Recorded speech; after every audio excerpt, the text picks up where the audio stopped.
Good morning, everybody. Lisa Noble here, and I just have a quick sequel for you on the topic of regret.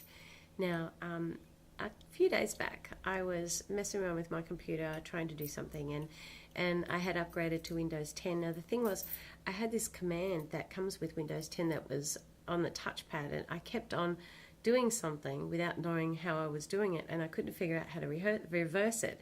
And then I kept doing it, so it just got worse and worse. In the end, I went to settings and tried to find how I could restore my desktop from there, and made another problem. So I ended up with icons too big to see on the screen and text too small to read. And I was just at the point of vexation when I remembered that the computer has a restore point. Yay, what a cool idea. Now, restore point, you can select a day, a time in the computer's history, and you can actually just set that to go back to that. So it undoes all the software changes that you've made in between. This is what I needed. It's not a default factory setting, because there's a whole lot of things you don't want to get rid of. It's just back to a point where you can undo, the dilemmas of the recent dilemmas. So I did that. And in the process of doing it, I also understood what I had, what my initial problem was. Still wasn't quite sure how I was doing it, but I did understand what I was doing and how I could reverse it another way. So I got that insight as well. Now, here's the good news. We have restore points. Now, with regret, I've just got to read this because I wrote it down the way I like it.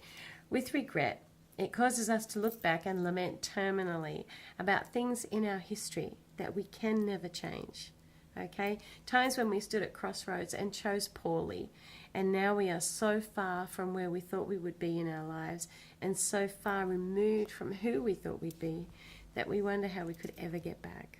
Okay, and regret acknowledges the fact that we can't go back in history and change these things.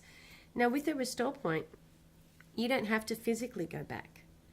You're undoing software changes, not hardware.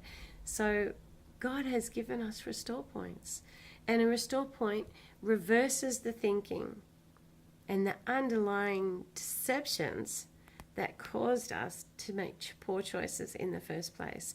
It shows us it reveals where we were going wrong. It helps us to understand what we were doing so that we can keep ourselves from that point, right? And the thing is, we don't have to go back in history and change anything.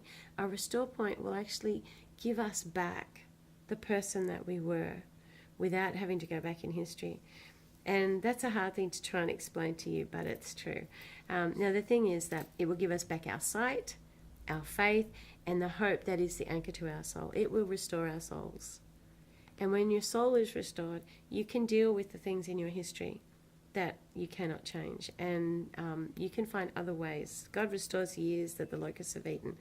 But what I want to get to is that there's a point in a Christian's life, if you've ever received the baptism of the Holy Spirit, the ultimate restore point, because it is an encounter and an experience that's so divine, so supernatural, so incredible, so empowering, so impassioning, so on fire.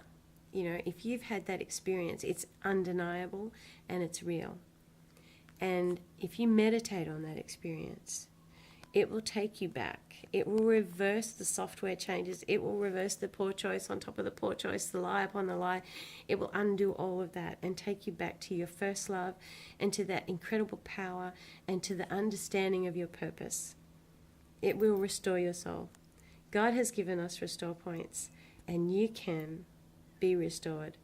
You don't have to live in regret. So that's the good news. Yay! Find your restore point. Have a great day.